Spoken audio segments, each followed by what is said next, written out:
Well, we just hit our second fish of the day. Our first fish come off. We're in the first run of the day. We've hit 2 fish now.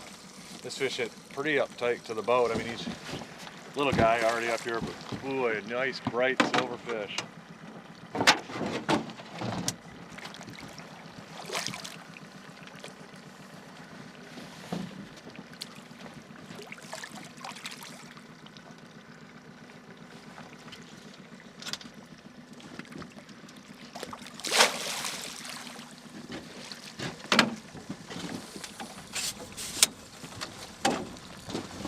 Little guy, but boy, he ain't been in here very long. A brand new fish. Come on, dude.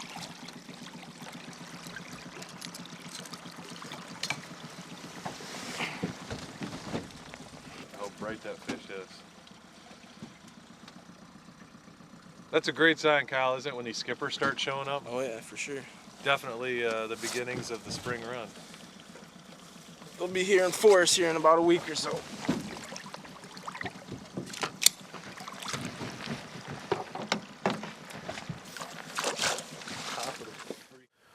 Muskegon's located in the western part of Michigan, right on Lake Michigan.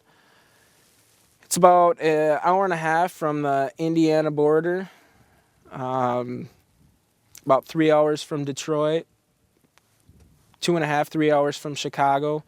So we're fairly close to a lot of big cities, and it's a short little day trip to pop over here and fish for 5-6 hours and jump back in your car and head home. Muskegon River system's a great fishery. We got really good fall steelhead fishing that starts in October and actually stays really good all winter long into April. We got salmon that come in late August, early September. Catch a lot of those, usually in the lower sections, but there's guys that will fish them up towards the gravel, up in the upper ends of the river. They can only make it as far as the Croton Dam, which is by the city of Newaygo, which is also a really good trout fishing up that way. We typically fish the lower ends of the rivers, try to stay away from a lot of the people, and typically we do pretty good.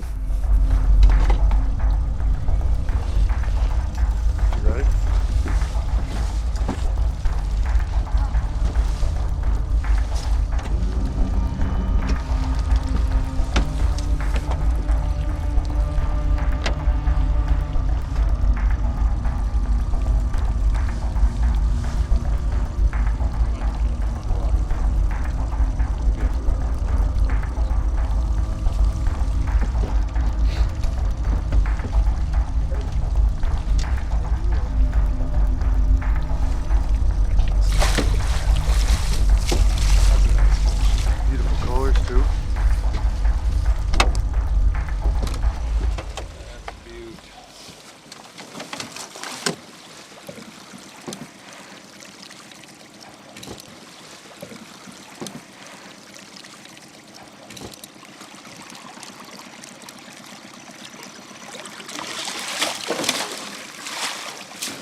Again, right at the end of the beak.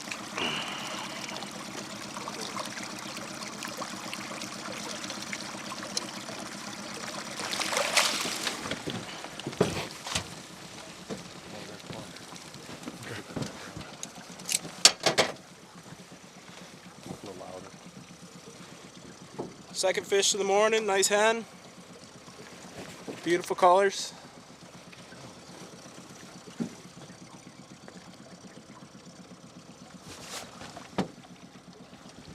Spring steelhead is all about. All right, the way that we back bounce is sort of different than a lot of people have ever seen before. We're actually running a small kicker motor the whole time, and just slipping the current a little bit slower than the speed of the current. Hardly ever do we need to put down the anchor. This way we're covering miles of river in a day. Basically all I'm doing is throwing it out there. I hold my rod tip high to begin with, and what that does is let your bait and weight swing out, And all you're doing is lowering it slow till you feel it thump the bottom. As soon as you get a little slack in your line after it thumps, you hop it up and you come down slow again. One of the biggest keys is you need to come down slow. That keeps your bait swung out. And as we're coming down, we just target the high percentage areas, the seams and the edges of the seams, and just work your way down through it. The fish can see it coming from a ways, and they got plenty of time to eat it. This isn't a finesse technique. And it can be 15 feet in back of the boat, and they still bite. I mean, a lot of times it's right in the prop wash. People laughed when we first started doing this that they didn't think that we knew what we were doing, or, you know, those fish are never going to bite right there, that close to the boat. It really throws out a lot of the myths about steelhead fishing, that you have to be going the exact speed of the current, and, you know, you have to have that perfect drift, because this is doing the complete opposite. But it really, there's just no other technique that puts more fish in the boat for us than this. And just about every guide in the area, it seems like, has switched over and started doing this in the last few years, because it just puts so many fish in the boat.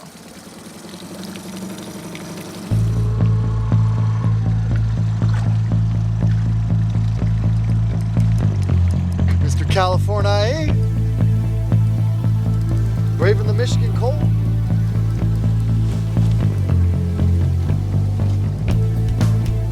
Right. Must have been the fried walleye.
Get in the net, sucker. Get in the net.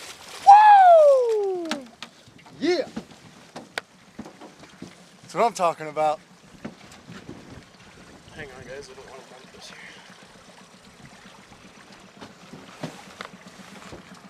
Gotta love it. Muskegon River. These fish are a lot fatter than the ones we get back in California, that's for sure. More husky. That's because they're in Michigan and that's all they eat is fried food. Yes, sir.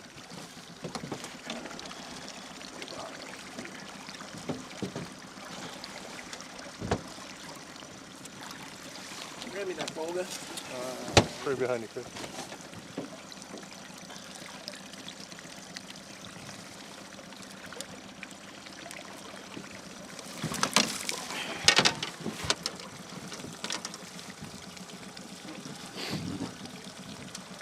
How much you think It's this a nice weighs? part about back bouncing. You usually get them right in the top of the mouth. It's called it's called the hook set. Oh, that's what it It's is. called the hook set. Hey, dandy fish. That's a beautiful fish. 7.5. Whatever it is, I like it. She's See short. how deep they are though? She's short, but boy, she's chunky.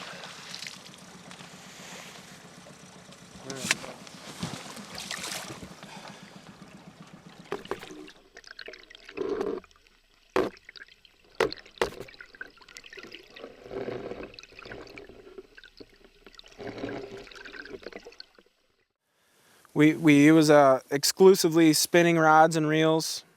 We like a 9 to 9.5 foot medium rod with a nice fast tip on it. This helps us pop that weight up off the bottom and lets you feel the strikes really good.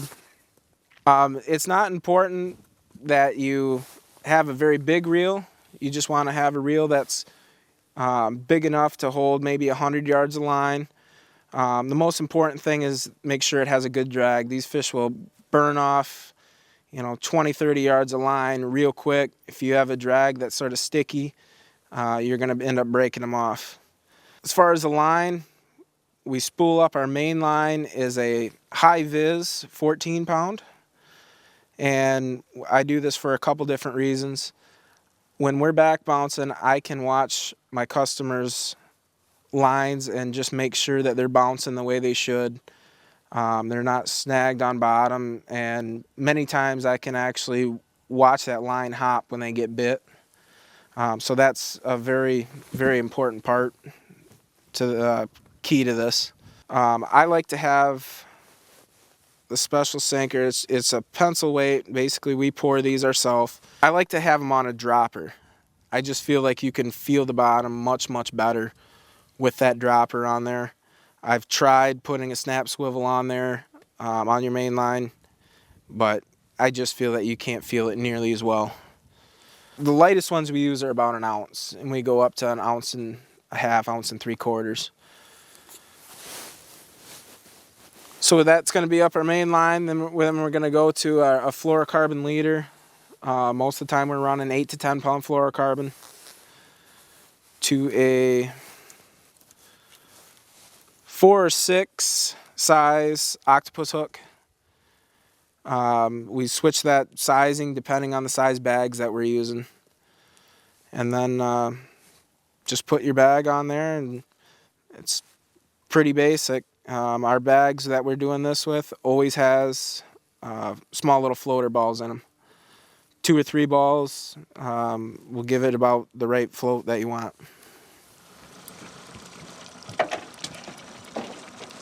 Sir, can you come down from your perch?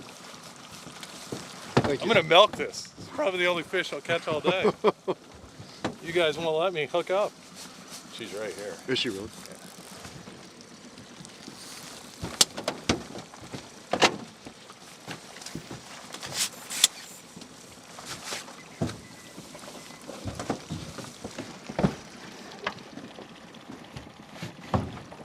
Ooh, beautiful fish.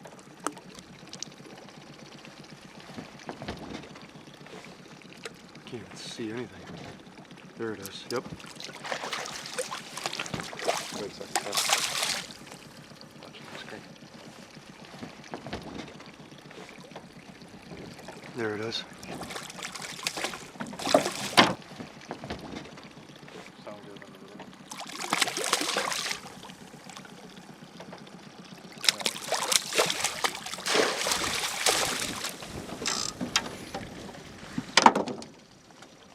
Great colors on it.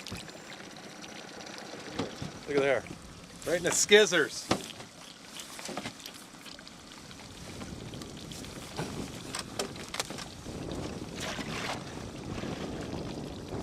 What one was that on? Buck Dynasty. Buck Dynasty. Buck Dynasty, baby.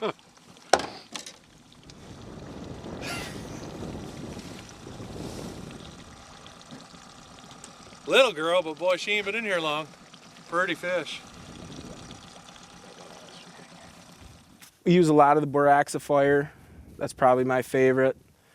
I do add a little sugar to that sometimes, not all the time. And then also I'll mix a little fire cure with it as well. Well, the BorX O Fire is one of the easiest ways to treat spawn. I mean, there's just no doubt about it. I can take it, put the spawn out on a paper towel, on a paper plate, and sprinkle it on there, let it sit for a few minutes, and then I throw it right in a plastic bag and sprinkle a little more BorX O Fire on it, and that's basically it. It cures itself. I mean, it's easy. I use the natural color, the pink and the orange mostly. And to be honest with you, I usually like the natural color the best. If the water's real dirty and I feel like I want some brighter colors, I will go with the pink. I think just because the fish can see it a little better. Nice looking fish.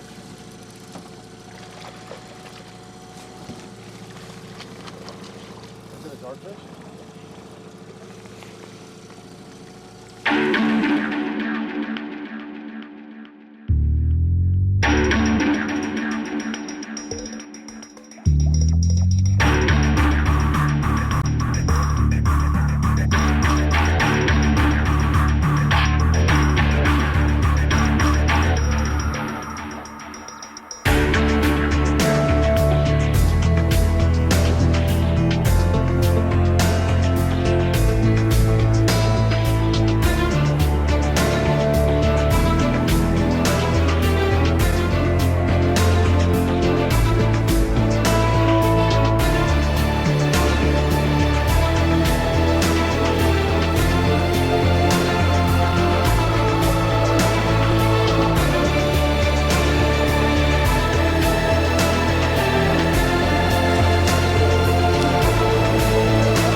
Hold on. Not a good net job? We got him, didn't Anyone in the net's a good one. Don't put him in the net.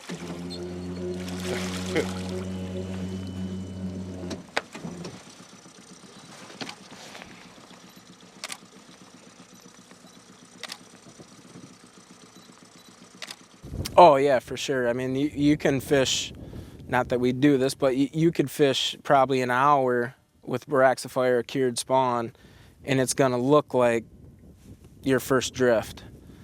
Most of the time with non-cured spawn, you might get 8 drifts out of it before it's all milked out and just looks white. And you know, when that happens, your scent isn't coming off of it. That scent's gone.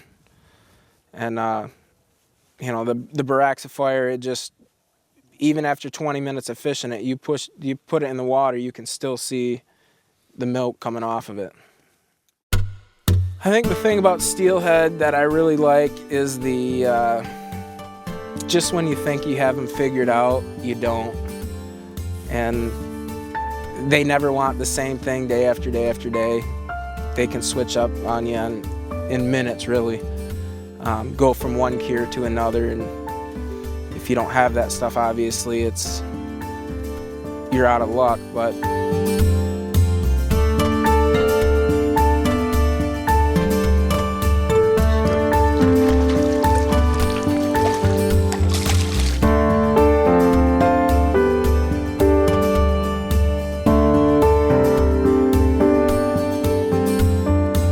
just the Steelhead, you know, their fight, they're just my favorite fish to chase by far.